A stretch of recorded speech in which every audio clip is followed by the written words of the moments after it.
아니, 침대에 누워있는 이분은 누구나 다 아는 재벌 회장님이시잖아. 어쩌다가 이분이 왜 여기 계시지? 다리 안쪽에 저건 뭐야? 정말 믿을 수 없어 난. 구독 버튼을 눌러주시면 매주 어디서도 들을 수 없는 현실 속 숨은 이야기들을 들려드립니다. 오늘의 이야기 시작합니다. 새벽 4시 요양원의 하루는 남들보다 조금 일찍 시작된다. 복도 끝 희미하게 켜진 보안등은 밤을 아직 놓아주지 않았고 간헐적으로 울리는 심장 모니터의 삑삑 소리가 이곳의 유일한 생기를 증명하듯 퍼져 있었다. 창가에 기대어 서 있던 정민우는 두 손을 문질렀다. 오늘도 어김없이 냉기가 뼛속까지 파고들었다. 민우는 이 요양원에 들어온 지 2년째다. 말수는 적고 동료들과 어울리지도 않지만 누구보다 정확하고 세심한 손놀림으로 환자들을 돌봤다. 그래서였을까? 이 요양원에서 가장 까다롭다는 인물, 윤영수 회장의 간병을 전담하게 된 것도 결국은 그였다. 윤 회장은 대한민국 굴지의 대기업을 일군 인물이다. 그의 회사 제품은 집집마다 하나씩은 있을 정도였다. 그러나 지금 그 명성은 벽에 걸린 액자 속 기사로만 존재할 뿐이다. 현재 그의 몸은 반쪽도 채 움직이지 않고 의사소통조차 불가능한 상태다. 간혹 무언가를 말하려는 듯 입술을 달싹이지만 의미를 읽어낼 수는 없다. 치매는 그렇게 한 인간의 역사 전체를 서서히 갉아먹는 병이었다. 회장님, 새벽입니다. 오늘도 기저귀부터 갈게요. 민우는 늘 그랬듯 회장의 상태를 꼼꼼히 확인하고 수건을 따뜻한 물에 적셨다. 입 주변을 닦고 손을 씻기고 얇은 시트를 정돈한 뒤 바지를 내릴 준비를 했다. 간병이라는 일은 남의 육체를 매만지는 일이지만 그 속에는 정신을 건드리는 침묵의 교감이 있었다. 민우는 항상 생각했다. 이 일은 어쩌면 자신에게 남은 유일한 방식의 가족 만들기가 아닐까 하고. 그는 고아였다. 부모의 얼굴도 이름도 모르고 자랐다. 고아원은 계절이 몇 번 바뀌는지 알려주지 않았고 생일도 타인이 정해주는 것이었다. 그래서 그는 누군가에게 내가 누군지 모르는 채 돌보는 일이 익숙했다. 어릴 때 기억은 거의 없는데 이상하게도 한 가지 장면은 떠나질 않아. 민우의 기억 속 그는 어느 날 한 어른의 무릎 위에 앉아 있었다. 겨우 걷는 나이였지만 그 어른은 왼쪽 허벅지를 손으로 가리키며 말했다. 여기 너 이름 새겼다. 무영이. 그는 그 기억이 꿈인지 현실인지조차 헷갈렸지만 그 장면만큼은 평생 잊히지 않았다. 그날 새벽도 다른 날과 다르지 않았다. 아니, 그렇게 믿고 싶었다. 민우는 익숙하게 회장의 바지를 내리려 허리를 숙였다. 그의 손끝은 여느 때처럼 차분했고 동작 하나 흐트러짐 없이 정확했다. 하지만 그 순간 민우의 시선이 한 곳에 멈췄다. 윤 회장의 오른쪽 허벅지. 거기에는 오래된 듯한 상처 하나가 뚜렷하게 남아 있었다. 도려낸 듯한 그 자국은 어딘가 낯익었다. 그는 자신도 모르게 숨을 들이마셨다. 무영. 그 흉터의 자국은 선명하지 않았지만 알파벳을 흉내낸 듯한 흔적이 남아 있었다. M, W. 자신이 고아원에서 불리던 이름, 무영의 이니셜이었다. 누구에게도 말한 적 없는 세상에 단 한 사람만 알았을 그 흔적이 이 회장의 다리에 남아 있었다. 이게 왜 여기 있는 거야? 머릿속에서 무언가가 빠르게 돌아가기 시작했다. 기억의 파편들이 하나둘 퍼즐처럼 끼워지고 있었다. 무릎 위에 앉아있던 기억, 왼쪽 다리를 가리키며 말하던 목소리, 잊었다고 믿었던 감각들이 살아났다. 설마 이분이.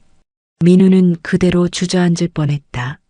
회장의 몸에서는 아무런 반응도 없었지만 마치 방 안의 공기가 무겁게 짓눌리는 듯했다. 이건 우연일까? 아니면 잊힌 운명의 연결고리일까?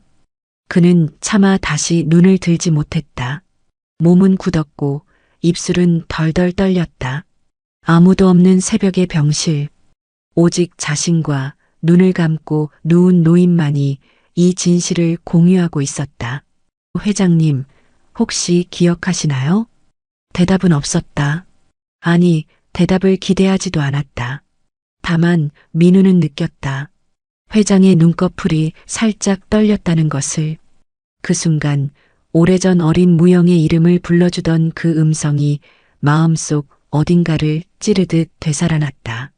민우는 그 자리에서 한참을 움직이지 못한 채 흘러나오는 눈물을 참으며 한 가지 생각을 되뇌었다.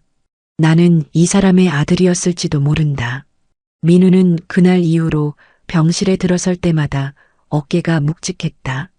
평소와 다를 것 없는 요양원의 새벽인데도 걸음은 느려지고 손끝은 조심스러웠다. 익숙하던 일상이 낯설어졌다는 건 그 안에 변곡점이 생겼다는 증거였다. 흉터. 윤 회장의 오른쪽 허벅지에 남아있던 그 이니셜은 단순한 상처 이상의 의미를 갖고 있었다. M, W. 자신이 고아원에서 불리던 유일하게 남아있는 이름의 약자. 그 흔적이 왜 그 사람의 몸에 있었을까? 도무지 설명할 수 없는 감각이 민우의 가슴에 남아있었다. 그냥 우연일 거야. 그래야 맞는 거겠지. 침대맡에 앉은 민우는 조용히 회장의 얼굴을 바라보았다. 희미하게 떨리는 눈꺼풀, 무표정한 얼굴, 끊어진 말줄기. 그는 아무 말도 할 수 없고 어떤 의사도 전달할 수 없다. 그러나 민우는 그 얼굴 속에 무언가를 찾고 있었다. 닮은 점이 있는지, 뼈대의 선, 눈썹의 각도, 손가락의 길이 같은 것들. 전에는 한 번도 느껴보지 못했던 감정이었다. 요양원 원장 박선자는 그날 아침 회장의 상태를 체크하러 병실에 들렀다. 언제나처럼 꼼꼼하고 단정한 그녀였지만 문득 민우를 향해 의미심장한 말을 건넸다. 민우 씨, 요즘 회장님한테 더 마음이 가는 것 같네요. 뭔가 사연이라도 있는 건가요? 사연이요? 그런 건 없습니다. 그럼 다행이고요. 간병인은 마음까지 얽히면 힘드니까요. 환자가 떠난 뒤에도 쉽게 놓지 못하더라고요. 민우는 아무 말도 하지 않았다. 말하지 못한 것이 아니라 말하고 싶지 않았던 것이다.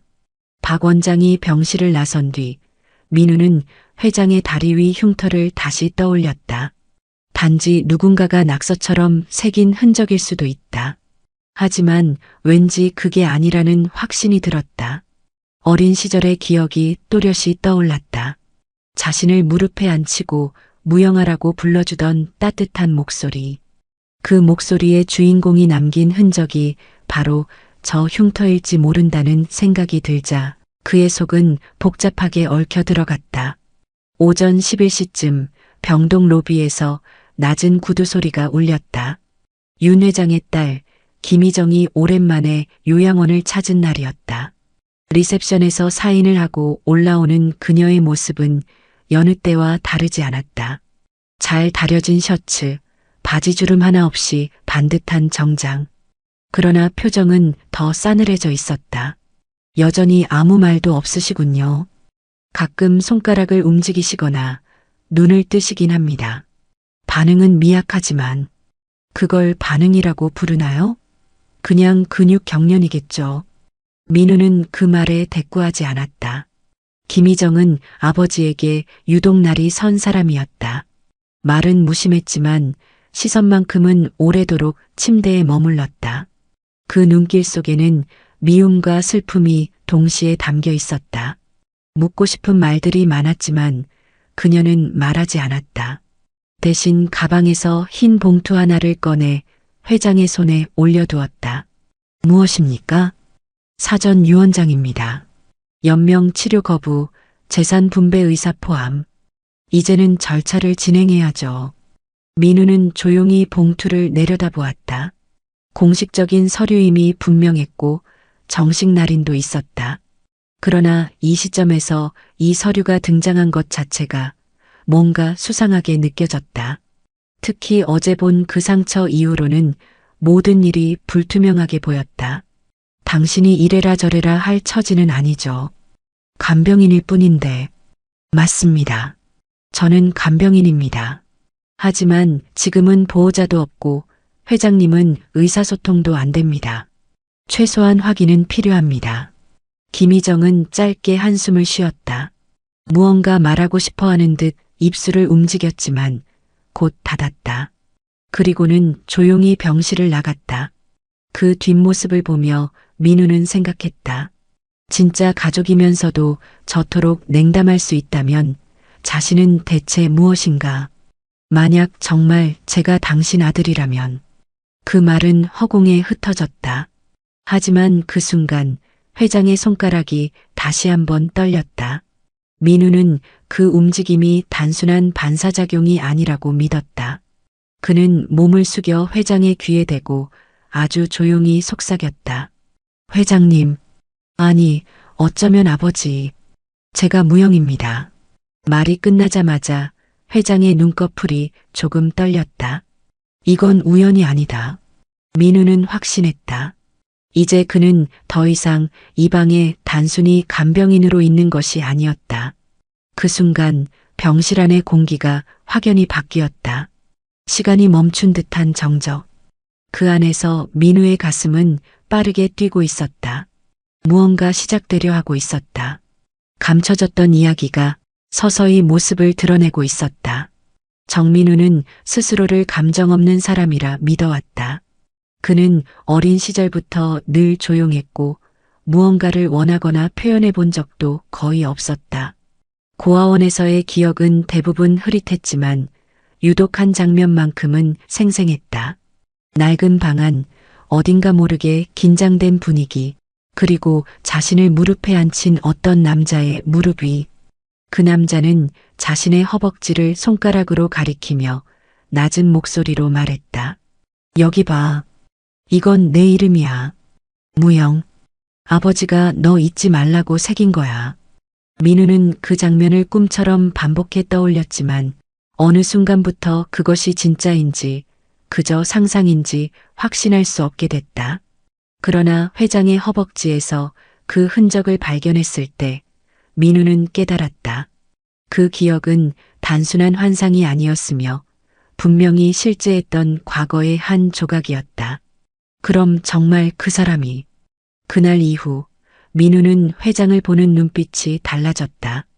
이전에는 수많은 환자 중 한 명일 뿐이었지만 지금은 모든 게 달라졌다.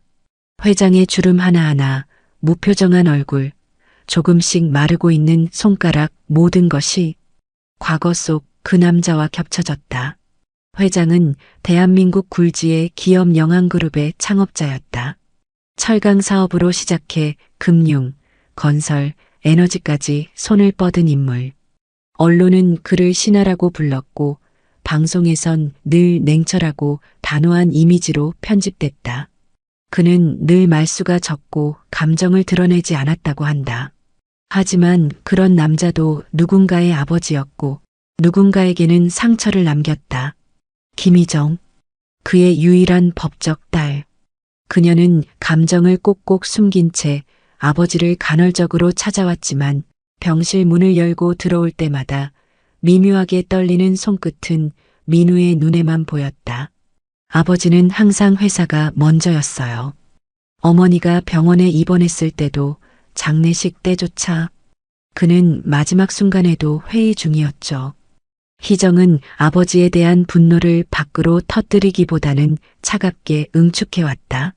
겉으론 단단해 보였지만 민우는 그녀의 눈빛 속에서 사랑을 갈구하던 아이의 모습을 읽었다.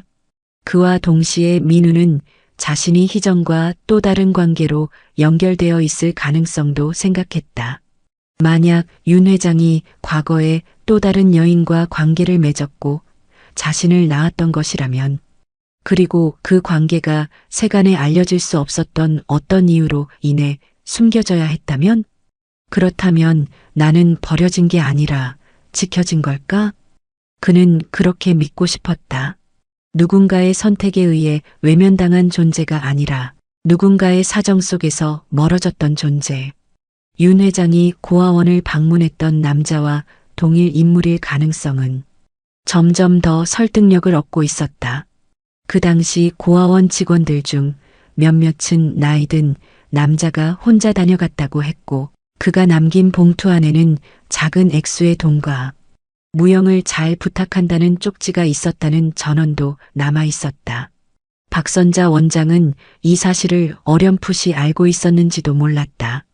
그녀는 윤 회장을 오래전부터 알고 있던 분이라고 했고, 처음 입소 당시에도 유독 감정 없는 표정으로 병실 배정을 정했었다. 마치 이미 알고 있던 사실을 감추듯 말이다. 원장님은 뭘 알고 계시는 겁니까? 민우는 점점 압도되어 갔다. 감정은 덮으려 해도 자꾸만 고개를 들었고, 기억은 억누를수록 더욱 또렷해졌다. 그는 어린 시절 자주 악몽을 꿨다. 누군가 자신을 떠나는 장면, 손을 뿌리치고 어둠 속에 사라지는 모습. 지금 생각해보면 그것은 실제 있었던 일이 아닐까 싶었다. 병실에서의 시간은 점점 무거워졌다. 침대 위에 윤 회장은 여전히 말이 없었지만 민우는 느낄 수 있었다. 눈꺼풀이 떨리는 그 찰나, 손가락 끝이 미세하게 꿈틀거리는 그 짧은 움직임. 그것은 인간의 몸이 아니라 기억이 반응하는 방식처럼 느껴졌다. 아버지, 맞으시죠? 기억하시죠, 저를? 그는 조용히 고개를 떨구었다. 이대로 끝내고 싶지 않았다. 확신은 없지만 감정은 있었다. 그리고 그는 결심했다. 자신이 본 것을, 느낀 것을 이대로 묻어두지 않겠다고. 이제 누구든 진실을 말해야 할 때입니다. 박선자는 언제나 말을 아끼는 사람이었다. 하지만 그렇다고 해서 그녀의 마음이 고요했던 것은 아니다. 그녀의 침묵은 오히려 수많은 감정과 기억을 꼭꼭 눌러 담은 결과였다. 요양원에 환자가 한 명 들어올 때마다 그녀는 그 사람의 얼굴을 천천히 들여다보곤 했다. 무엇을 보고 있었을까? 이 사람이 지금까지 살아온 세월의 무늬, 그 얼굴과 손등, 등뼈와 눈가의 주름에 새겨진 삶의 궤적을 읽어내려는 것이다. 윤영수 회장이 요양원에 입소한 날, 병동은 이상하리만치 조용했다. 누구 하나 큰 소리로 웃지도 떠들지도 않았다. 그는 조용히 휠체어에 앉아 들어왔고, 그 옆에는 정장을 입은 딸 김희정이 단호한 얼굴로 동행했다. 모두가 그를 유명인사로 알았기에 수군거림도 잠시였지만 박선자의 얼굴만은 굳어 있었다. 그녀는 그를 보는 순간 오래된 기억 하나가 뇌리를 찔렀다. 1991년 그녀가 대학원에서 사회복지를 전공하며 자원봉사를 하던 시절, 한 지방 고아원에서 만난 중년 남자. 그는 매달 같은 날 같은 시간에 조용히 아이 하나를 찾아와 아무 말 없이 몇 시간을 머물다 돌아가곤 했다. 다른 후원자들과 달리 사진도 이름도 남기지 않았던 그는 이상하게도 어린 남자아이 무영만을 챙겼다. 왜 저 아이만 찾아오세요? 그 아이는 내가 지켜야 할 아이입니다. 그때는 깊게 생각하지 않았다. 하지만 그 아이가 갑자기 입양도 되지 않은 채 사라졌고, 얼마 후 그 남자의 발길도 뚝 끊겼다. 남겨진 건 고아원 서랍에 들어있던 작은 봉투 하나. 무영이를 지켜주세요. 상황이 허락하면 다시 데리러 오겠습니다. 봉투 안에는 그 아이의 사진 한 장과 당시로선 꽤 큰 액수의 현금이 들어 있었다. 세월이 흘러 윤영수 회장을 병동에서 다시 마주했을 때 박선자의 등골이 서늘해졌다. 그는 늙었지만 그 눈빛은 잊을 수 없었다. 그 남자였다. 고아원에서 아이를 찾아오던 그 남자. 그리고 그의 곁에 마침내 간병인으로 배정된 청년. 정민우. 처음엔 확신할 수 없었다. 하지만 민우의 말투, 눈빛, 조용하지만 고집스러운 태도에서 그녀는 그 아이의 그림자를 또렷이 보았다. 민우 역시 윤 회장을 바라보는 눈빛이 범상치 않았다. 마치 아득한 무언가를 떠올리듯 말없이 바라보다가 어느 순간 고개를 숙이는 모습은 혈연의 유대가 아니고선 설명이 어려운 행동이었다. 혹시 너도 느끼고 있는 거니? 그러던 어느 날 박 선자는 폐쇄병동 정리를 위해 오래된 기록 보관실을 뒤지다가 한 장의 종이를 발견한다. 그것은 90년대 초반 요양원 창립 기념 행사 때 사용되었던 예전 후원자 명단. 그 안에는 익숙한 이름 하나가 있었는데 필체는 지금의 윤 회장과 너무도 닮아 있었다. 그는 과거에도 이 병원에 발을 들였던 것이었다. 아마도 먼발치에서 누군가의 안부를 확인하려는 마음이었을 것이다. 말은 없었지만 그는 멀리서 지켜보고 있었던 것이다. 그리고 또 한 사람, 김희정, 윤 회장의 딸이자 민우의 존재를 전혀 알지 못한 채 회장의 재산을 정리하고 있었다. 그녀는 아버지를 증오했지만 동시에 인정받고 싶어 했다. 어머니의 투병 중 아버지가 자리를 지키지 않은 것, 장례식장에도 단 15분만 나타났던 것. 그 모든 기억은 그녀에게 깊은 상처로 남아 있었다. 왜 항상 회사였죠, 아버지? 난 언제나 두 번째였어요. 그녀는 민우에게조차 날카로운 경계심을 드러냈다. 간병인이 뭐 그렇게 열심이야. 감정 섞지 마요. 그 말에 민우는 아무 말 없이 고개를 숙였다. 그러나 그 눈빛은 더욱 또렷해졌다. 자신이 이 자리에 있어야 하는 이유를 민우는 서서히 깨달아가고 있었다. 박 선자는 그 모든 흐름을 말없이 지켜보고 있었다. 그녀는 이미 알고 있었다. 이 세 사람은 서로 피하지 못할 운명선 위에 있었다는 것을. 그 실타래는 이미 오래전부터 얽혀 있었으며 이제는 누구 하나 외면한다고 풀어질 수 없었다. 그녀는 조용히 병실 문을 닫았다. 그리고 아주 작은 목소리로 중얼거렸다. 이제라도 진실이 드러날 시간이 온 거야. 요양원에서의 생활은 일정한 리듬이 있었다.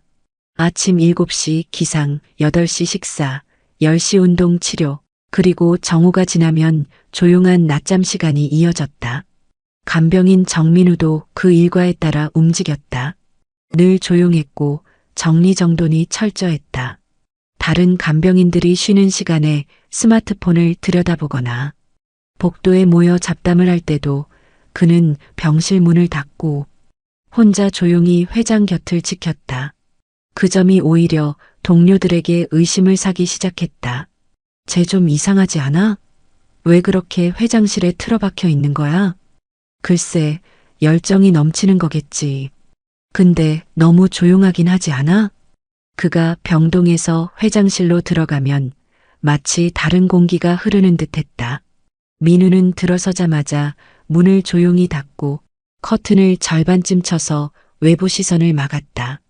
그는 침대 옆에 무릎을 꿇고 윤 회장의 손등을 매만지며 아주 낮은 목소리로 말을 걸었다. 그 대화는 대부분 일방적이었지만 민우는 언제나 같은 말로 시작했다. 오늘도 괜찮으세요? 많이 아프진 않으시죠? 어느 날 민우가 병실을 정리하던 중 침대 아래 낡은 금속 상자가 발견되었다. 자물쇠는 녹슬었고 뚜껑은 꽉 잠겨 있었다. 그는 한참을 망설이다가 원장에게 전달했고 박 선자는 그것을 조용히 보관실로 옮겼다. 이 작은 상자가 훗날 거대한 진실을 여는 열쇠가 될 줄은 아무도 몰랐다. 며칠 후 윤 회장의 침대 밑에서 이상한 메모가 나왔다. 어눌한 글씨로 적힌 한 문장. 그 아이는 살아있다. 내가 지키지 못했다. 그 아이, 무영 설마. 그날 이후 민우는 회장의 침대 옆을 지키는 자세가 조금 달라졌다. 그는 하루에 한 번은 꼭 회장의 눈을 똑바로 바라봤다. 그리고 귀에 바짝 대고 속삭이듯 말했다. 저예요. 무영이요. 기억 안 나세요? 한편 김희정은 아버지의 간병인에 대한 경계를 늦추지 않았다. 그녀는 민우가 병실에서 오래 머무는 이유가 못마땅했고 어느 날은 아예 병동 CCTV를 요청해 확인하기까지 했다. 그 영상 속 민우는 회장의 손을 붙잡고 앉아 있었지만 그녀는 그 모습조차 불편하게 느껴졌다. 이 간병인 감정이 너무 깊어. 업무랑 감정을 섞지 말라니까. 그러나 CCTV 영상의 한 장면이 그녀를 잠시 멈칫하게 만들었다. 회장의 얼굴이 희미하게 일그러지며 미소 비슷한 표정을 짓는 순간 그 표정은 평소의 무표정과 너무도 달랐다. 설마 아버지가 감정을 느끼는 거야? 그날 밤 박선자는 한참 동안 요양원 뒷뜰을 거닐다 민우와 마주쳤다. 서늘한 바람이 불고 달빛이 창백하게 쏟아지는 밤이었다. 회장님이 무영이라는 아이에 대해 언급하신 적 있나요? 그 이름 기억하세요? 기억하죠. 오래됐지만 가슴에서 잊히지 않더군요. 서로의 눈을 바라본 두 사람은 더 이상 말을 잇지 못했다. 그러나 그 순간 둘 사이엔 하나의 확신이 생겼다. 무언가 곧 드러난다는 예감. 정민우는 침묵 속에서 점점 더 많은 것을 느끼고 있었다. 그는 어린 시절의 기억을 조각조각 떠올렸다. 좁은 방 창밖을 바라보며 멍하니 있던 어느 날 낯선 남자가 찾아와 자신을 조용히 껴안았던 장면. 그때는 이유를 몰랐지만 지금은 안다. 그가 바로 윤영수 회장이었다는 걸. 피는 말하지 않아도 흐른다. 그의 몸은 기억하고 있었다. 왜 이제야 왜 아무 말도 안 하고. 그러나 그 감정이 커질수록 주변의 시선도 예민해졌다.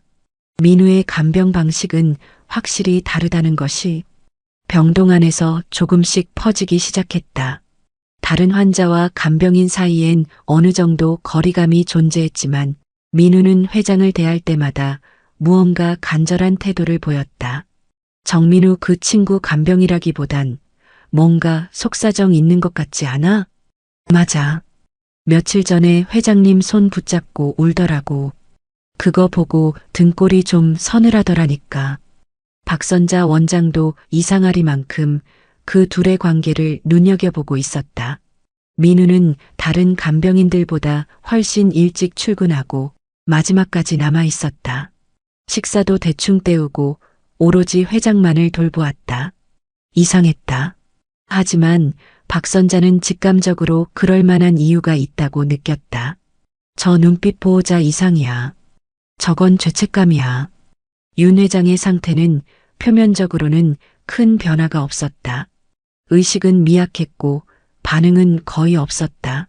그러나 민우가 다가가 말을 걸 때마다 가느다란 눈썹이 미세하게 꿈틀거리거나 입꼬리가 아주 조금씩 움직이는 모습이 목격됐다.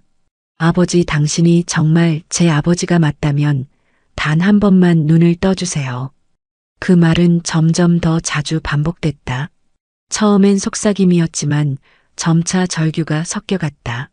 침대 옆에 무릎을 꿇고 그의 손등에 이마를 붙인 채 민우는 울음을 삼켰다. 하지만 윤 회장은 여전히 움직이지 않았다. 마치 모든 감정을 억누르고 있는 듯.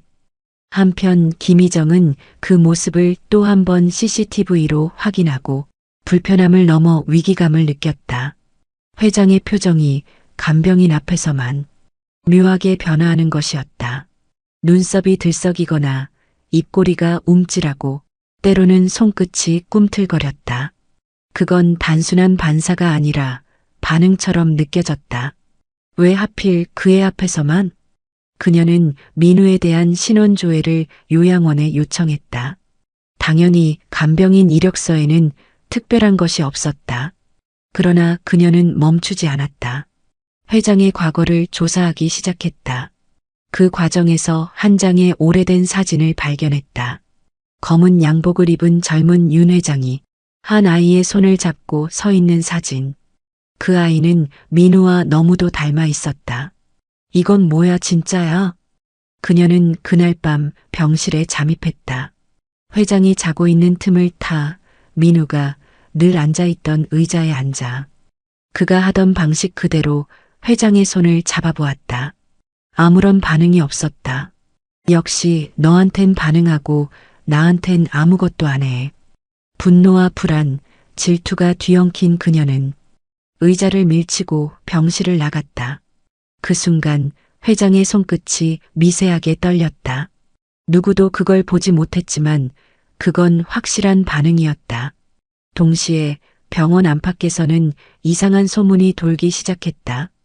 회장이 깨어날 수도 있다. 간병인이 사실 숨겨진 자식일 수도 있다. 상속 관련 재판 준비가 시작됐다는 이야기까지. 박 선자는 어느 날 민우를 불러 조용히 물었다. 정민우 씨, 왜 그렇게 회장님을 간절하게 돌보는 겁니까? 그분은 제게 빚이 있어요. 무슨 빚이죠? 저를 세상에 버린 대가요. 윤 회장의 병실 안에는 여전히 정막이 감돌았다. 그러나 그 정막 속에서 무언가 바뀌고 있었다. 정민우의 손길은 어느새 더욱 조심스러워졌고 그의 눈빛은 날카롭게 빛났다. 그는 매일 밤 회장의 귓가에 대고 속삭였다. 기억하셔야 해요. 이제 곧 모두 드러날 거예요. 그날 그 진실을 박선자 원장은 최근 들어 민우의 태도에 미묘한 변화를 감지하고 있었다. 처음에는 간병인의 열정이라고 여겼던 그의 행동은 이제는 어떤 사적인 목적과 연결되어 있다는 생각을 지울 수 없었다. 그녀는 조심스럽게 민우가 머물던 요양원 숙소를 살펴보았고 그곳에서 오래된 앨범 하나를 발견했다. 앨범 속에는 윤 회장과 민우의 어릴 적 모습이 나란히 담긴 사진이 있었다. 이게 어떻게... 사진 속 어린 민우는 지금과는 사뭇 다른 해맑은 표정을 짓고 있었다. 그리고 그의 손을 잡고 있는 남자 윤 회장은 분명히 따뜻한 미소를 짓고 있었다. 그 사진은 누군가의 시선에서 숨겨진 기억이었다. 이제 박선자의 마음속에도 윤 회장과 민우 사이의 관계에 대한 강한 의심이 피어오르기 시작했다. 이 아이 정말 회장님의... 한편 김희정은 아버지의 회복 가능성을 더욱 확실히 부정하려는 듯 상속 절차를 서두르고 있었다. 그녀는 회장의 법률 대리인과 조용히 미팅을 가지며 요양원 안에서 일어나는 이상한 낌새를 모두 기록하고 정리하고 있었다. 간병인 정민우, 그의 행동과 말투, 표정까지 모두 기록해요. 이 사람 절대 평범하지 않아요. 그녀는 또 다른 수를 준비하고 있었다. 윤 회장이 갑작스럽게라도 눈을 뜨게 된다면 재산 상속 구도는 완전히 뒤바뀔 수 있기 때문이었다. 그러던 중 김희정은 요양원에서 일하는 간병인 중 한 명으로부터 한 통의 메모를 전달받는다. 거기에는 단 한 문장만 적혀 있었다. 민우가 회장님의 침대 밑에서 무언가를 꺼냈습니다. 그 메모는 짧았지만 그녀의 심장을 얼어붙게 만들기에 충분했다. 곧바로 병실 CCTV를 확인한 그녀는 민우가 밤중에 회장의 병실을 정리하다 침대 아래를 확인하고 그곳에서 무언가를 꺼내 들고 나가는 모습을 보게 되었다. 그는 무표정한 얼굴로 금속 상자를 들고 있었고 잠시 병실을 바라보더니 다시 조심스럽게 문을 닫았다. 뭘 숨기는 거야? 왜 상자를? 그 상자가 무엇인지 그녀는 알지 못했다. 그러나 무언가 중요한 것이라는 것은 직감했다. 그날 밤 김희정은 몰래 민우의 숙소로 향했다. 그가 자리를 비운 사이 조용히 문을 열고 안으로 들어섰다. 그리고 한쪽 구석, 벽장 안 깊숙한 곳에서 그 상자를 발견한다. 작은 자물쇠로 잠긴 금속 상자. 하지만 그녀는 열지 않았다. 아니, 열 수 없었다. 그 상자는 분명히 윤 회장과 민우 사이의 진실을 담고 있을 터였다. 그 순간 그녀의 손이 떨리기 시작했다. 이걸 열면 뭔가 돌이킬 수 없게 될 거야. 그녀는 결국 상자를 제자리에 그대로 두고 나왔다. 그러나 다음 날 박선자는 민우에게 상자에 대해 조용히 물었다. 민우 씨, 그 상자 당신이 가져간 거 알고 있어요. 열지 않으셨군요. 감사합니다. 그 안에 뭐가 들어있죠? 거짓말의 시작이에요. 그리고 끝이기도 하죠. 이 짧은 대화는 박선자의 가슴을 무겁게 만들었다. 이제 그녀는 알았다. 민우가 이곳에 온 이유는 단순한 간병이 아니었다는 것. 그리고 윤 회장은 지금 아주 중요한 순간을 기다리고 있다는 것도. 작은 반전은 이제 막 시작되었을 뿐이었다. 어느 흐린 오후였다. 요양원 복도 창가에 걸려있던 흰 커튼이 바람에 휘날리며 병실 안으로 미세한 빛을 끌어들였다. 윤 회장의 병실은 언제나처럼 조용했지만 공기의 밀도가 다르게 느껴지던 날이었다. 그날 정민우는 마지막이라고 생각하며 상자를 열었다. 이제는 마주해야 해. 금속 상자의 뚜껑을 열자 오래된 종이 냄새와 함께 5장의 편지가 나타났다. 그중 하나는 아직 봉인된 채였고 나머지는 여러 번 접힌 흔적이 있었다. 봉인된 봉투에는 누군가의 떨리는 손으로 써 내려간 글씨가 보였다. 정민우에게 내가 이걸 보게 된다면 나는 이미. 그 글씨는 다름 아닌 윤영수 회장의 필체였다. 민우는 편지를 열지 않고 그대로 품에 안았다. 그가 처음으로 울지 않고 담담히 손가락 끝으로 그 종이의 결을 느끼고 있었다. 왜 이제야 왜 당신이 그때 그랬는지 이 안에 다 있는 거죠? 그리고 다음 날 박선자 원장은 민우에게 CCTV 기록 일부를 보여주었다. 며칠 전 윤 회장의 손이 분명하게 움직였다는 장면이었다. 그 움직임은 누군가의 이름을 들었을 때였다. 민우라고 부를 때였습니다. 보세요, 이 장면. 손가락이 분명히 반응했어요. 의사도 처음엔 믿지 않았지만 반복 재생 후 그의 입에서 결국 나왔다. 이건 반사신경이 아닙니다. 자극에 대한 자각적 반응일 가능성이 있어요. 그 소식은 곧바로 김희정에게 전달되었고 그녀는 분노에 휩싸였다. 그녀가 가장 두려워했던 상황, 윤 회장이 깨어나는 순간이 눈앞에 다가오고 있었기 때문이다. 안 돼, 절대 안 돼. 그 사람이 눈을 뜨면 모든 게 끝장이야. 그녀는 민우를 정면으로 마주했다. 긴장감으로 얼어붙은 병동, 회장의 병실 앞에서 둘은 처음으로 날것의 감정을 드러냈다. 당신 대체 뭐야? 왜 자꾸 아버지 옆을 맴도는 거지? 말씀드렸잖아요. 간병인일 뿐이라고. 거짓말하지 마. 당신 아버지와 무슨 관계야? 사진 다 봤어. 왜 당신이 거기 있어? 그건 당신 아버지가 대답해야 할 문제입니다. 이 대화는 CCTV에 녹화됐고 박선자는 고심 끝에 병원의 법률팀에 보고했다. 동시에 병원 내 전산 서버에서 민우의 간병인 등록 기록이 삭제되었다. 그를 병원 밖으로 내보내려는 의도가 분명했다. 그러나 민우는 꿈쩍도 하지 않았다. 나는 이 병실을 떠나지 않겠습니다. 회장님이 깨어나실 때까지. 그리고 그날 밤 윤 회장의 손이 다시금 움직였다. 아주 미세했지만 명확한 의지였다. 손가락 끝이 민우 쪽을 가리키듯 떨렸고 눈꺼풀이 단 한 번 천천히 들썩였다. 방금 눈 움직이지 않았어요? 기분 탓 아냐? 하지만 다음 순간 침대 머리맡에 놓인 심박 수치가 크게 요동쳤다. 의사는 곧장 회장의 상태를 확인했고 그의 심박 리듬이 상승 중이라는 것을 확인했다. 환자가 자극에 반응하고 있습니다. 이건 회복 신호예요. 이 상황은 병원 내 윤 회장 회복 가능성이라는 제목으로 비공식적으로 회람되었고 김희정은 더 이상 혼자 해결할 수 없음을 깨달았다. 그녀는 자신의 법률 대리인을 다시 호출했다. 이제 민우를 막는 건 불가능해요. 그 사람 그냥 간병인이 아니야. 그리고 마침내 민우는 봉투를 열었다. 윤 회장의 육필 편지가 펼쳐졌다. 그 글은 단순한 유서가 아니었다. 숨겨진 혈연의 고백, 버려야 했던 이유, 그리고 후회의 시간들이 구체적으로 적혀 있었다.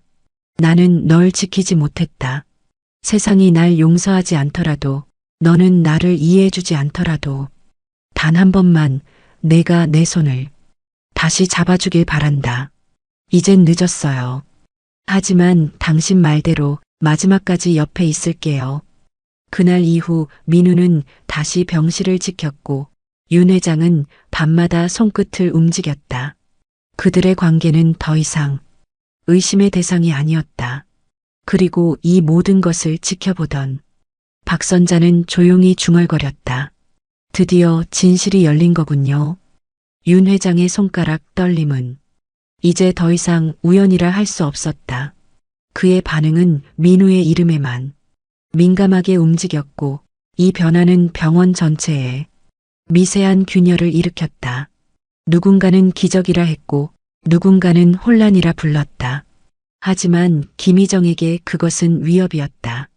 저 사람 회장님이 저 사람에게만 반응해. 왜? 병실 유리창 너머로 지켜보는 그녀의 시선은 점점 불안에 사로잡혔다.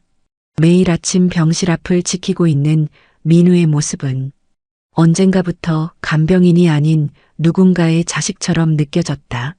설마, 정말 설마 아버지가 숨기고 있던 진실이. 그녀는 자신도 모르게 어린 시절을 떠올렸다. 가끔 윤 회장이 정색하며 어머니와 싸운 그 밤들. 그때마다 그는 무슨 이유인지 방 안에서 며칠을 혼자 있었다. 그리고 그 방 안에는 희정이 들어갈 수 없는 작은 서랍장이 있었다. 그 서랍 어릴 땐 절대 열지 못했는데 그 서랍 안에는 오래된 사진 몇 장과 종이들이 있었고 그 중 하나에 또렷하게 적혀 있던 이름. 정민우. 그 이름이 아버지가 왜 혼자 그 이름을 곱씹고 있었는지 이해되는 순간이었다. 민우 역시 혼란스러웠다. 요양원에 들어온 이후 그는 간병인 중 누군가로부터 유독 냉대를 받았다. 식사 교대 명단에서 의도적으로 누락되거나 의료팀이 그에게 중요한 정보를 전달하지 않는 일이 반복되었다. 이건 우연이 아니야. 누군가 나를 일부러 밀어내려 하고 있어. 그는 침묵 속에서 아버지의 손을 잡았다.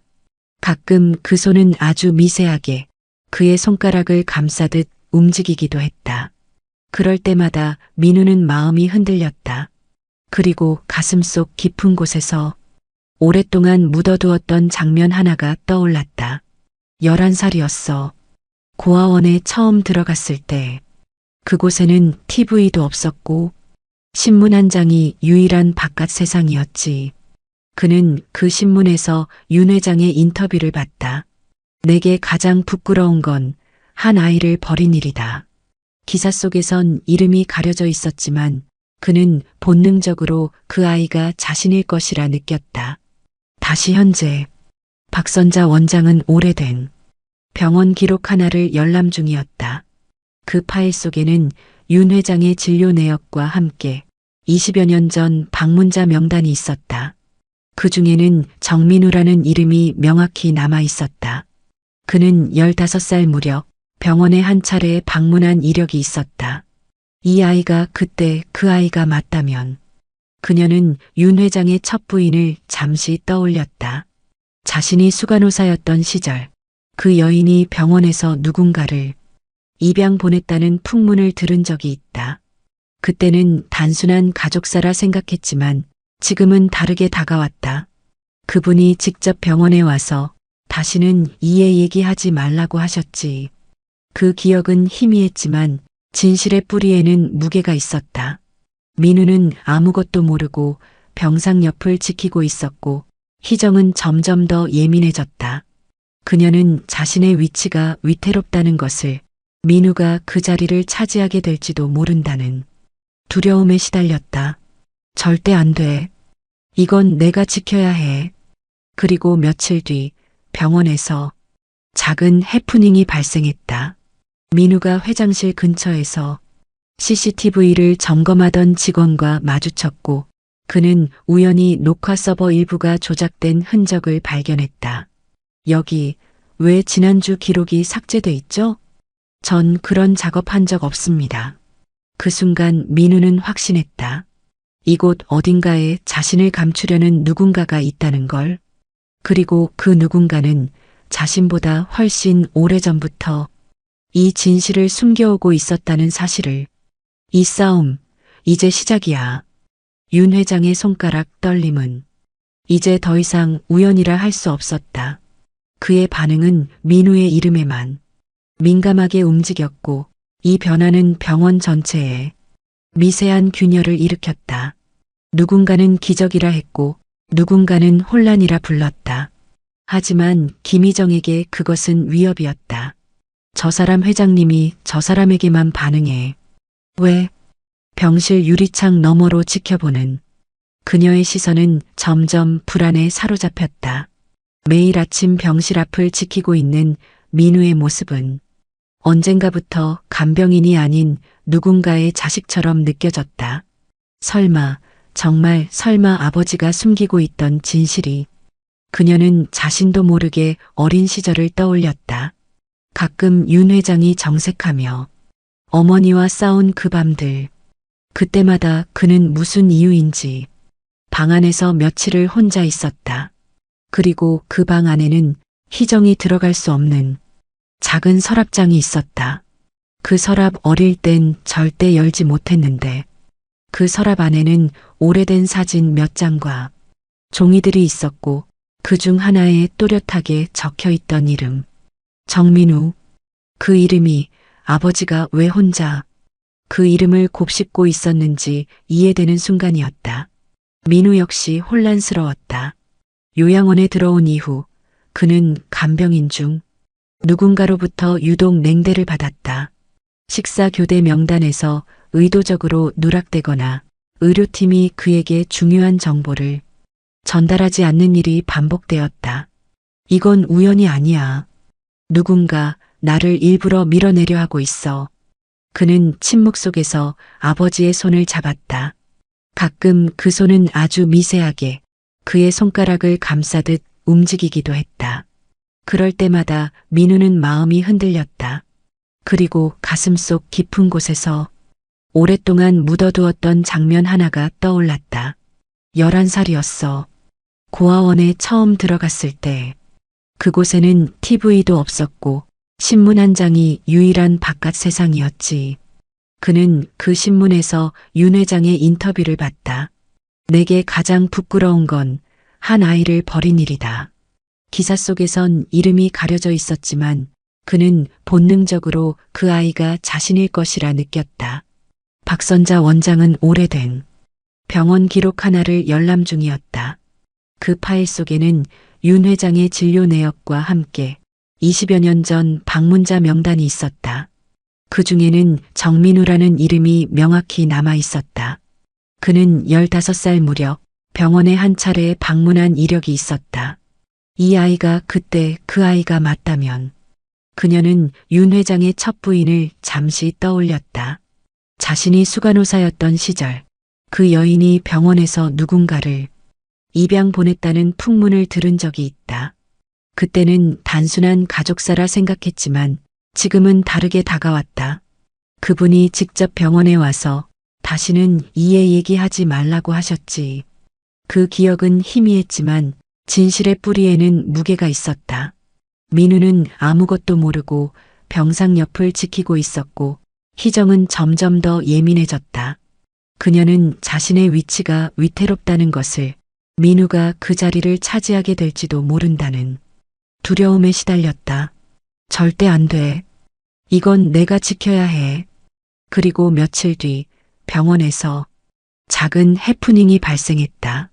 민우가 회장실 근처에서 CCTV를 점검하던 직원과 마주쳤고 그는 우연히 녹화 서버 일부가 조작된 흔적을 발견했다.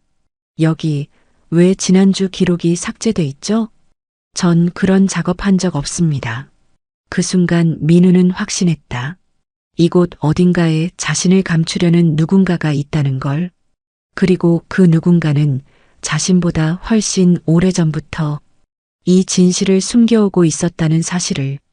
이 싸움, 이제 시작이야. 박선자 원장은 밤늦게 윤 회장의 병실을 나와 조용히 복도를 걸었다. 그녀의 손에는 오래된 병원 기록 파일이 들려 있었고 그 파일 맨 앞장에는 비공개 윤재곤이라는 글씨가 희미하게 남아 있었다. 수십 년 전 그녀가 직접 봉인 처리했던 문서였다. 그 시절 그녀는 단순한 수간호사였고 병원장인 윤 회장의 뜻을 거스른다는 건 상상도 할 수 없는 일이었다. 그러나 오늘 민우를 마주한 순간 그녀는 이 문서의 존재를 외면할 수 없었다. 민우 씨, 나와 얘기 좀 합시다. 원장님? 민우는 의아한 표정으로 그녀를 따라 병원 뒤편의 작은 상담실로 향했다.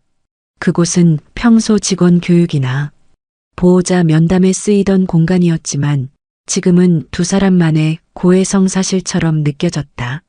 당신이 태어나던 날 병원에 계셨던 거 알고 있었어요. 그날뿐만 수술을 도운 간호사가 바로 나였거든요. 그게 무슨 말씀이세요? 윤 회장님의 첫 번째 부인 서 여사가 조용히 입원했어요. 신분 노출을 원치 않았죠. 아무도 눈치채지 못하게 하고 싶어 했어요. 그리고 바로 당신을 낳았어요. 그럼 전 정말? 그래요. 당신은 윤 회장님의 친자식입니다. 그 순간 민우는 숨을 들이쉬었다. 믿고 싶지 않던 진실, 그러나 이미 예감하고 있던 사실. 그가 어릴 적 느낀 막연한 이끌림, 사진 속에 남아있던 윤 회장의 눈빛, 모든 퍼즐이 맞춰지듯 조용히 그의 내면을 무너뜨렸다. 그 아이는 태어나자마자 고열로 위독했어요. 그때 급히 수혈이 필요했는데 회장님께서 아무 말 없이 팔을 내밀었죠. 그날 이후 그분은 단 한 번도 당신의 이름을 입에 담지 않았어요. 민우의 눈가가 붉어졌다. 그는 어릴 적 자신의 수혈 기록이 일반 보호자 명의로 되어 있었던 걸 기억해냈다. 하지만 그 기록의 혈액형과 유전자 일치율이 너무도 비슷했단 사실을. 그럼 왜 아무 말도 안 하신 거죠? 서 여사가 회장님께 무릎 꿇고 빌었어요. 이 아이만은 세상에 내지 말아달라. 희정이에게 짐이 되게 하지 말아달라고. 그 순간 병실 문을 열고 김희정이 나타났다. 그녀는 이미 모든 이야기를 들은 듯 표정이 굳어 있었다. 그럼 지금까지 다들 알고 있었던 거네요. 나만 바보였던 거예요? 아니야. 너도 몰랐어야 했어. 그래서 민우를 간병인으로 들인 거였어요? 이렇게까지 잔인하게 나를 조롱하려고? 희정의 말투는 날이 서 있었지만 그 속에는 깊은 상처가 숨어 있었다. 어릴 적부터 아버지에게 인정받고 싶었던 그녀. 그러나 늘 무언가 벽에 부딪혔다고 느끼던 그녀의 외로움이 이제야 이유를 찾은 듯했다. 나는 아버지가 왜 날 바라볼 때마다 자꾸 고개를 돌렸는지 이해가 안 됐어요. 내가 부족해서 그런 줄만 알았어요. 근데 아니었네요. 당신이 있어서였군요. 그건 아니에요. 나도 원하지 않았어요. 그저 왜 나를 그렇게 버렸는지 알고 싶었을 뿐이에요. 넌 내 가족 아니야. 앞으로도 아니고. 희정은 문을 세차게 닫고 나가버렸다. 남겨진 민우는 한참을 멍하니 앉아 있었다. 그의 머릿속에선 수없이 많은 장면이 떠올랐지만 단 하나의 감정만이 짙게 내려앉고 있었다. 용서. 그것은 가장 어렵고도 가장 절실한 단어였다. 이제 나도 선택해야겠지. 지켜볼 것인지 드러낼 것인지. 새벽의 병원은 낮과는 전혀 다른 풍경을 지니고 있다. 형광등 불빛 아래 무표정하게 늘어진 복도, 가끔 울리는 심전도, 기계음, 그리고 무엇보다도 깊은 침묵 속에서 각자의 고통이 선명해진다. 민우는 윤 회장의 병실 안에서 눈을 감고 있었다. 그는 잠들지 않았다. 그저 깊은 내면으로 가라앉은 채 자신과 마주하는 중이었다. 수십 년간 원망으로 쌓인 감정들이 이제는 물처럼 느껴졌다. 차갑고 무겁고 그러나 흐르기 시작한 감정. 나는 누구였나? 버려진 아이였나? 아니면 숨겨진 아이였나? 어머니는 언제나 사랑으로 나를 안아줬지만 어쩌면 그 사랑조차도 아버지의 그림자 아래 있었던 건 아니었을까? 그는 손에 쥔 오래된 사진을 바라보았다. 흑백으로 바랜 그 사진에는 젊은 윤 회장이 모자를 눌러 쓴 채 고개를 돌린 모습이 찍혀 있었다. 사진 속 그는 어떤 감정도 보이지 않았다. 그러나 이제 민우는 그 무표정의 의미를 조금은 알 것 같았다. 그게 죄책감이었다면 너무 늦은 후회 아닙니까? 그 시각 희정은 병원 옥상에 서 있었다. 찬바람이 머리를 날리고 슬리퍼 차림의 발이 바닥에 붙은 채 꿈쩍도 하지 않았다. 그녀는 무너졌다.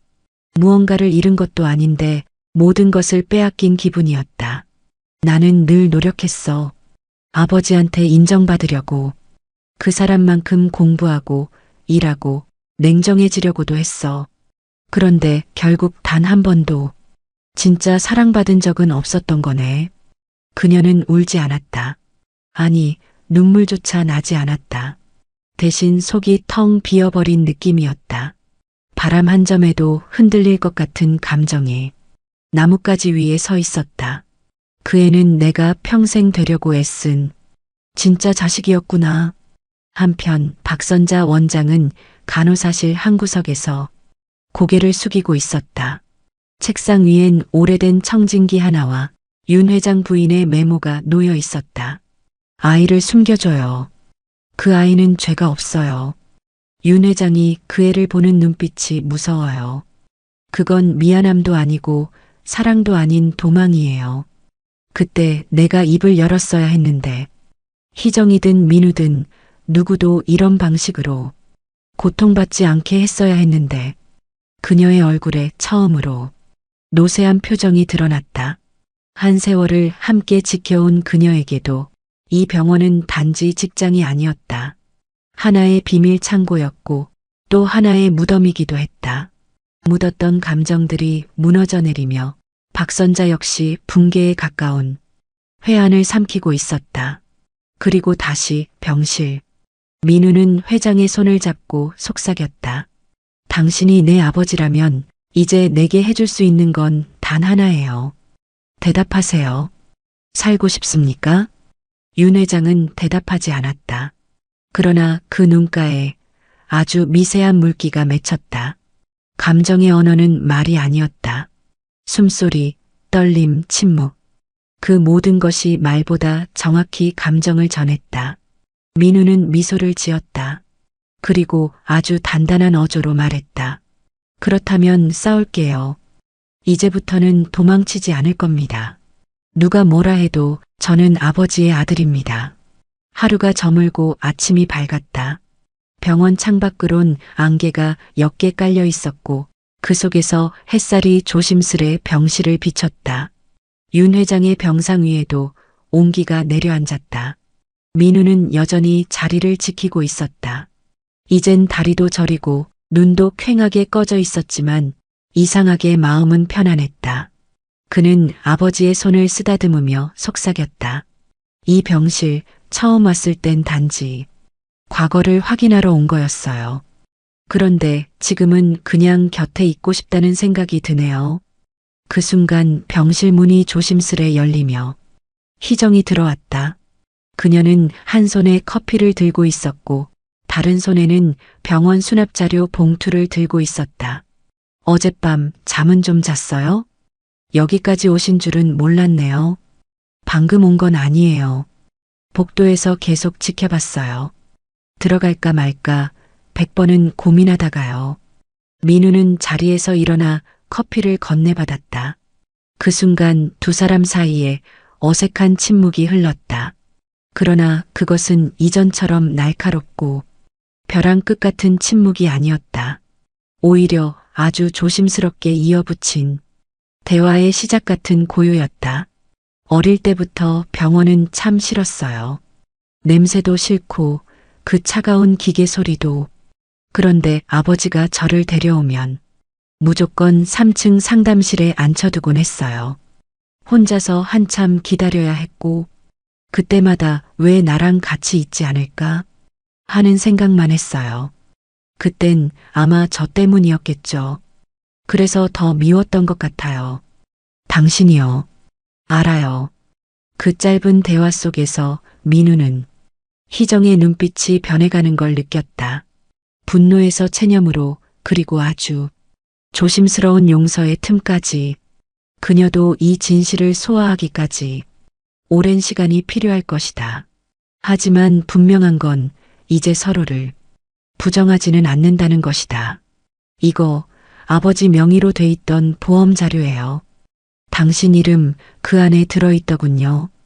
거의 10년 가까이 수혜자로. 정말요? 나는 몰랐어요. 그리고 그 사람이 그렇게까지 했다는 것도 믿기 힘들지만 이제 와서 따지고 싶지도 않아요. 그녀는 봉투를 민우에게 건넸다. 그 안에는 10년간 민우가 아무도 모르게 보호받고 있었던 흔적이 담겨 있었다. 윤 회장은 직접 말하진 않았지만 방법으로 마음을 표현했던 것이다. 한편 박선자 원장은 병원 뒤편 낡은 서고에 들어서고 있었다. 그녀는 서랍 깊숙이 감춰져 있던 비밀 문건 몇 가지를 꺼냈다. 그중 하나는 민우의 입양 무효 확인서였고 또 하나는 윤 회장이 직접 자필로 작성한 편지였다. 봉투에는 짧게 희정과 민우에게라고 적혀 있었다. 이제 내 역할도 끝이 났네. 다만 아이들이 이걸 어떤 방식으로 받아들일지는 그들의 몫이지. 그녀는 2개의 봉투를 각각 민우와 희정의 명의로 다시 포장해 병실 책상 위에 조심스레 올려두었다. 그 누구도 알지 못했던 진실이 이제 서서히 세상으로 나오는 순간이었다. 그리고 윤 회장은 아직 눈을 뜨지 못한 채 누워 있었지만 그날 밤 기묘한 일이 일어났다. 간병인이 물수건을 갈기 위해 다가갔을 때 회장의 눈꺼풀이 한 번 크게 떨리고 손끝이 살짝 움찔했던 것이다. 움직였어요. 지금 확실히 손가락이 움직였어요. 상태가 변하고 있어요. 이건 의식 반응 초기 단계일 수 있어요. 그 소식은 금세 민우와 희정에게 전해졌고 2사람은 동시에 병실로 달려왔다. 혹시 들리십니까? 아버지. 아버지 아니, 아버지 맞죠? 희정이 그렇게 부른 건 처음이었다. 그녀의 목소리는 떨렸지만 분명했다. 민우는 옆에서 조용히 미소 지었다. 우리 이제 같이 있어 드릴게요. 가족이니까요. 윤 회장의 병실에는 그날도 여전히 침묵이 머물러 있었다. 그러나 그 침묵은 더 이상 고립이 아닌 기다림의 온도를 품고 있었다. 민우는 침대 곁 작은 의자에 앉아 2 손을 모으고 있었다. 손등 위엔 어머니의 오래된 반지가 얌전히 얹혀 있었다.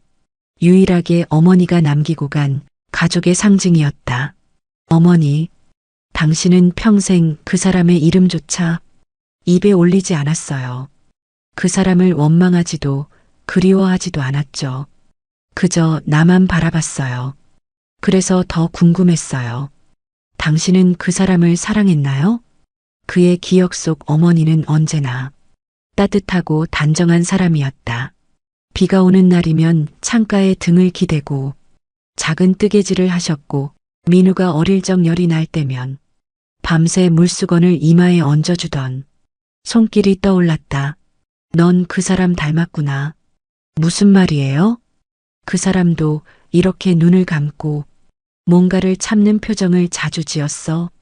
근데 희한하게 난 그 표정이 참 슬퍼 보였어. 어머니의 그 말은 당시에는 이해할 수 없었다.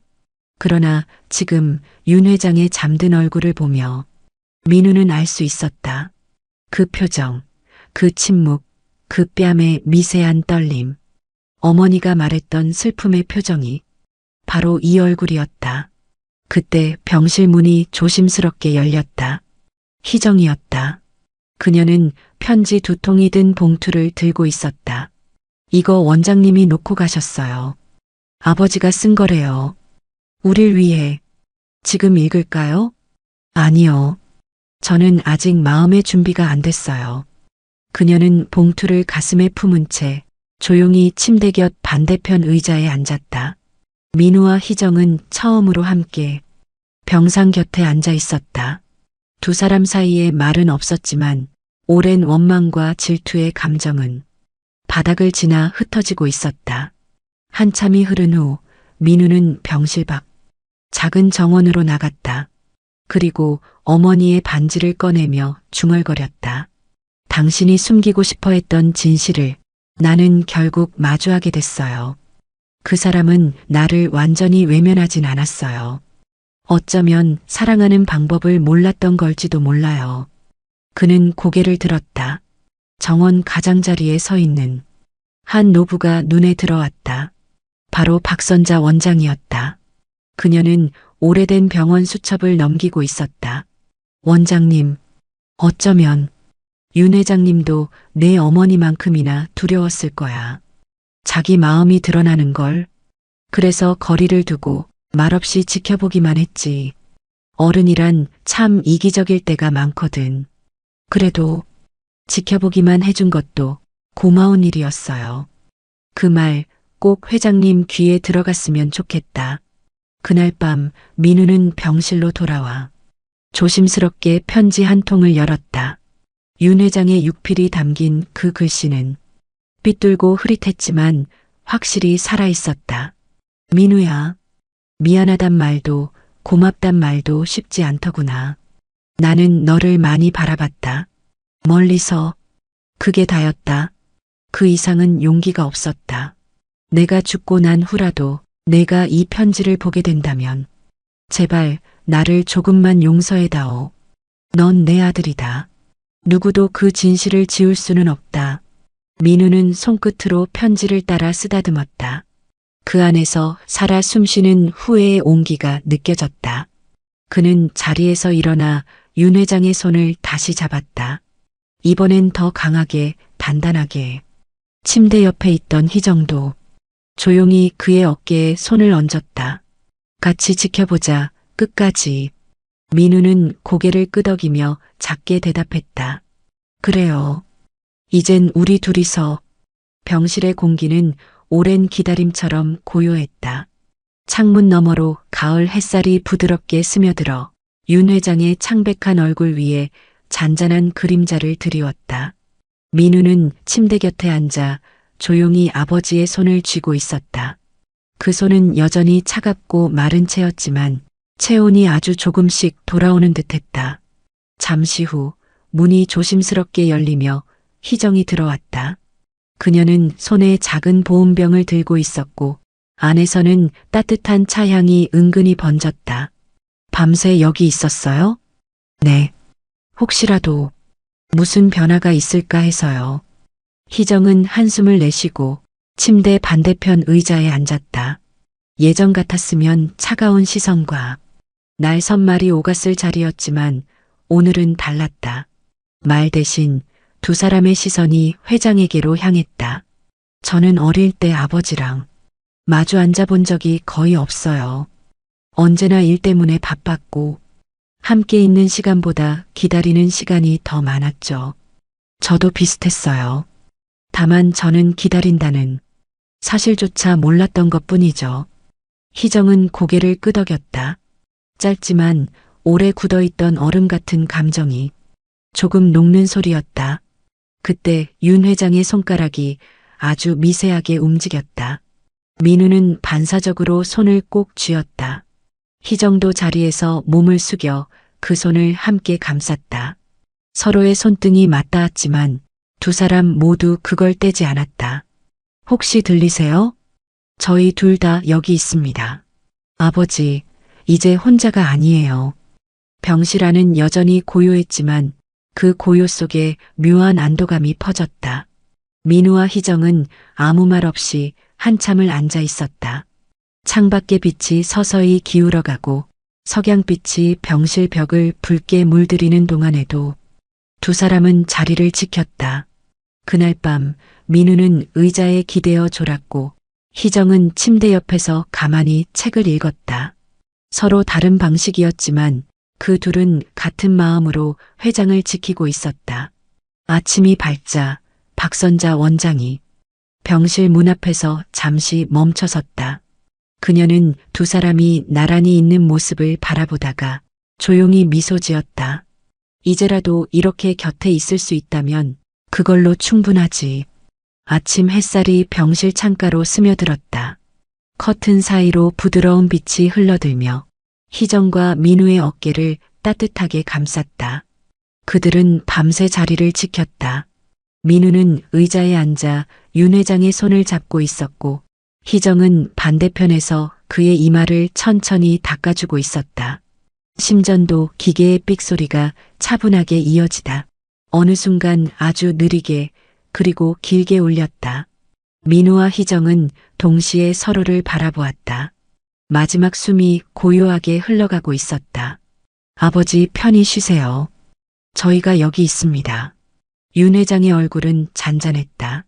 오랜 세월 묵혀있던 표정 대신 마치 무거운 짐을 내려놓은 듯한 편안함이 깃들어 있었다. 그 손을 감싸준 두 사람의 체온이 그의 마지막 순간까지 닿아 있었다. 잠시 후 기계음이 완전히 멈췄다. 병실 안에는 심장 박동 대신 숨 고르는 듯한 깊은 정적이 내려앉았다. 희정은 눈물을 흘리지 않았다. 대신 아버지의 손등을 조용히 쓰다듬었다. 민우도 한참 동안 아무 말 없이 그 자리에 앉아 있었다. 둘 사이에 굳어져 있던 벽이 이 짧은 침묵 속에서 조금은 허물어진 듯했다. 박선자 원장이 병실 문을 열고 들어왔다. 그녀는 아무 말 없이 침대 옆으로 다가와 회장의 시트를 단정히 덮어주었다. 그리고 두 사람을 번갈아 보며 낮게 말했다. 마지막까지 함께 해주셔서 감사합니다. 민우는 고개를 숙였고 희정은 조용히 숨을 들이켰다. 그 순간 창문 너머로 바람이 스쳤다. 하얀 커튼이 잠시 부드럽게 흔들리다 이내 고요히 내려앉았다. 윤 회장의 자리는 비었지만 그가 남긴 온기와 말하지 못한 마음은 병실 안 어딘가에 여전히 머물러 있었다. 그리고 민우와 희정은 그 온기를 오래도록 기억하게 될 것이었다. 장례식이 끝난 뒤 늦가을 바람이 병원 마당의 은행잎을 한껏 흔들었다. 희정은 검은 코트를 여미고 천천히 걸었다. 민우는 한 발짝 뒤에서 묵묵히 그녀를 따라갔다. 둘은 한 번도 시선을 맞추지 않았지만 서로가 곁에 있다는 사실만으로도 이상하게 안심이 되었다. 병원 앞 작은 화단에선 하얀 국화가 바람결에 고개를 흔들었다. 희정은 잠시 걸음을 멈추고 그 꽃 한 송이를 손끝으로 매만졌다. 민우는 그런 그녀를 말없이 지켜보다가 손에 쥔 작은 봉투를 내밀었다. 아버지가 남기신 겁니다. 저 혼자 간직하기보다는 우리 둘이 나눠 갖는 게 좋을 것 같아요. 희정은 봉투를 받아들었지만 곧 열지는 않았다. 대신 조용히 고개를 끄덕였다. 그날 저녁 두 사람은 각자의 집으로 돌아갔다. 다른 길을 걸었지만 마음 한켠엔 같은 장면이 남아 있었다. 병실의 부드러운 빛, 따뜻하게 감싸진 손, 그리고 마지막까지 함께했던 침묵의 순간. 세월이 흘러도 그날의 온기는 오래도록 사라지지 않을 것이다. 그건 피로만 이어지는 것이 아닌 마음과 기억으로 맺어진 새로운 가족의 형태였다. 그리고 서로에게 전하지 못한 말들은 바람이 스치는 어느 날 마음속에서 조용히 되뇌어질 것이다. 마치 아직도 누군가 곁에 있다는 듯이. 오늘 이야기가 좋으셨다면 구독과 좋아요, 알림 설정을 눌러주시고 여러분의 생각도 댓글로 많이 남겨주세요. 시청해 주셔서 감사합니다.